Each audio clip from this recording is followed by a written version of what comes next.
this is really interesting. There's been a lot of good reporting done on, how did the Capitol Police let this happen? And one of them is here.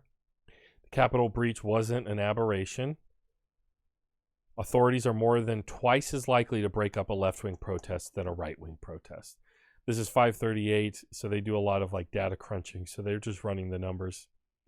One thing, and this is the thing, a lot of people notice the hypocrisy of the, federal military presence that was in Washington during the Black Lives Matter resurgence last year. How, the military police were sent to bludgeon and tear gas peaceful protesters so Trump could have his, Bible thumping photo op in front of the church.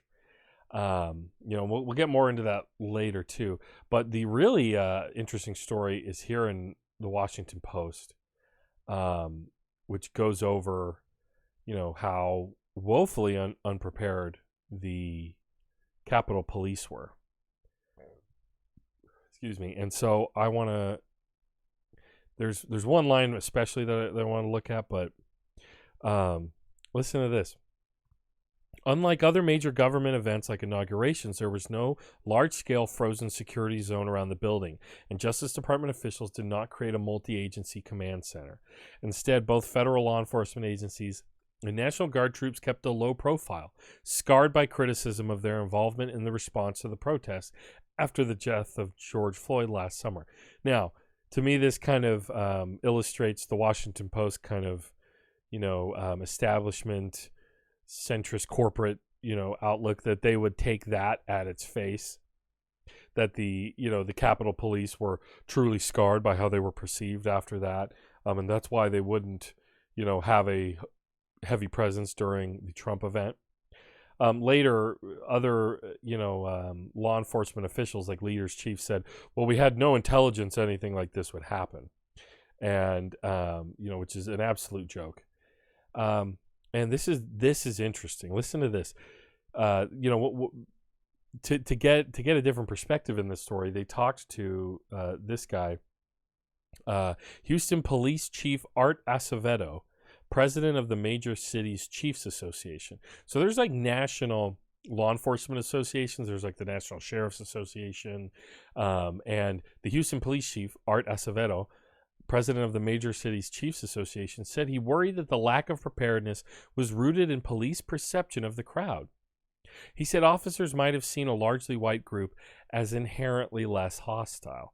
Quote, they see Black Lives Matter and go, oh my God, we've got to be ready. But hey, these people have their Blue Lives Matter flags all over the place, which made them seem pro-police, Acevedo said. And that bias and that false sense of security bit them, and it bit them in a historical fashion yesterday. It was a monumental failure, Acevedo said of the response. Absolutely true. And here's some Trump, a cop, talking with them. And so the first day that this was known, that this happened, we all were just reacting to what happened. Of course, I'm going to get to the woman who was shot while trying to enter the House chambers. But there was video like this that was ooh, that's loud, super concerning, of guys taking selfies. ACAF. So look, ACAF. that guy's taking a selfie with the cop, and the cops are just kind of milling around with all these guys. ACAF. So, there was a certain element of the police that were trying to just make friendly with these guys. There were also many who were not so lucky. Dozens injured, and this was announced yesterday. U.S. Capitol Police officer dies after engaging rioters. His name, 42-year-old police officer, his name was Brian D. Sicknick, youngest of three brothers who grew up in South River, New Jersey. He was beaten with a fire extinguisher, and hours later collapsed at headquarters and was taken to the hospital and died the next day. Trump, we're going to look at the video in a sec of Trump, kind of bowing out, basically, giving up. And that video came out not long before this. So that Trump knew that this officer had died. And, basically his staff begged him to do something to appear like he wasn't, to appear acquiescent, because he had just stirred up a mob. And when you see them killing law enforcement and attempting to break through the House chambers and get at and possibly kill lawmakers, then acts of terrorism. And I know some people are a little, get weird about using that term for this, including people on the left. I'll address that later.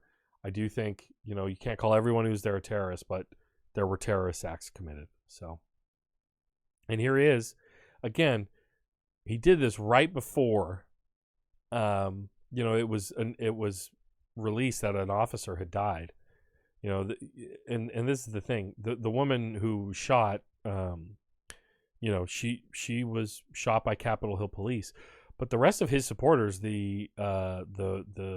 the four that died, there was the woman who was shot, but then there were other people who just fell off of the walls they were climbing. One guy tased himself and had a heart attack.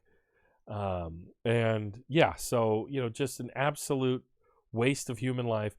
A mob stirred up by this man who is just a egomaniacal, petulant, hateful person. And he has this cult of personality around him.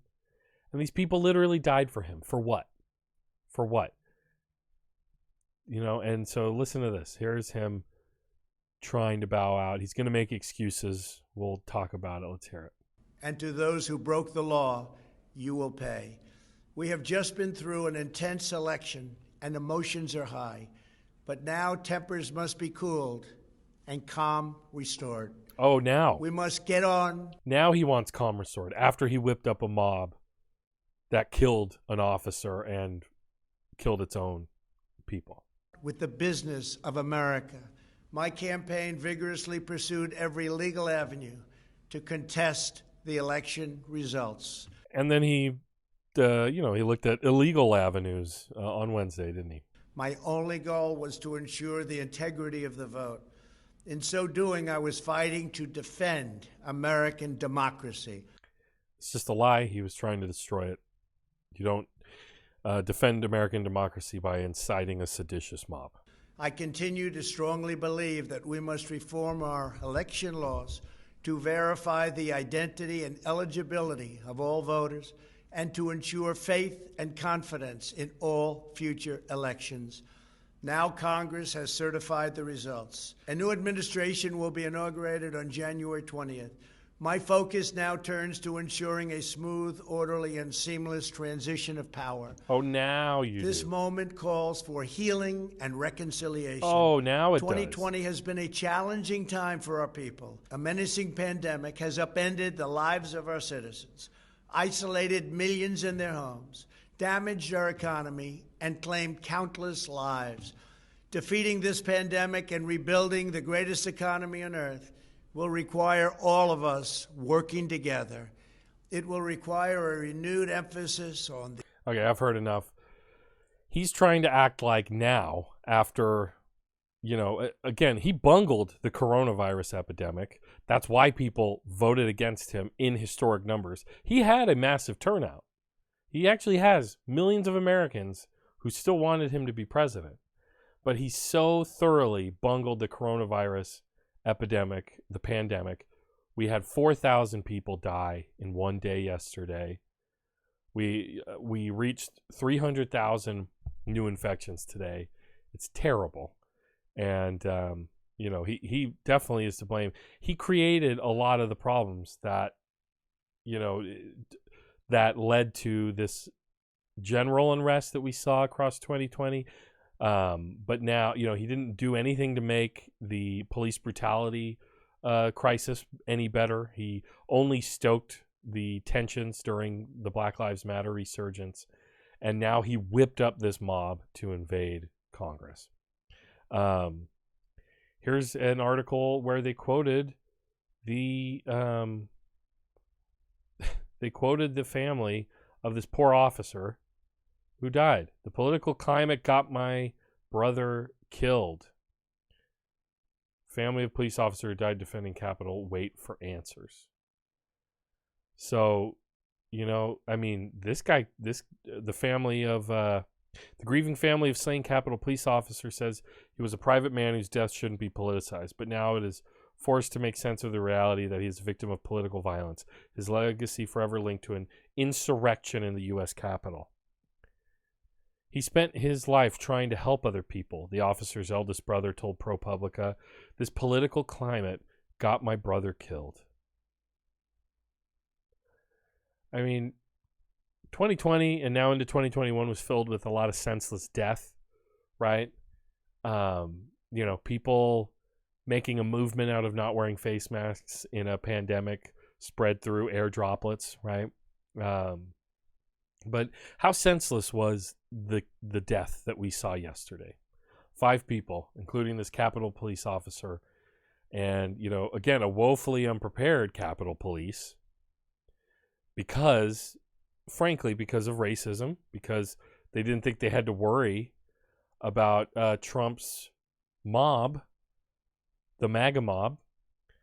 But, you know, really, if you look here, I mean, there were lots of experts saying that something was going to happen around around the election, around very, you know, different linchpins in the election, the state electors certifying. But January 6th was one of the days that people thought something might happen.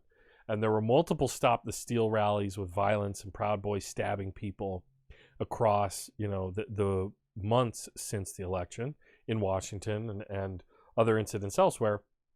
But everybody knew that January 6th, the day that the electors' votes would be certified, was going to be contentious. But for some reason, the Capitol Police just acted like, well, we had no intel. We had no way of knowing.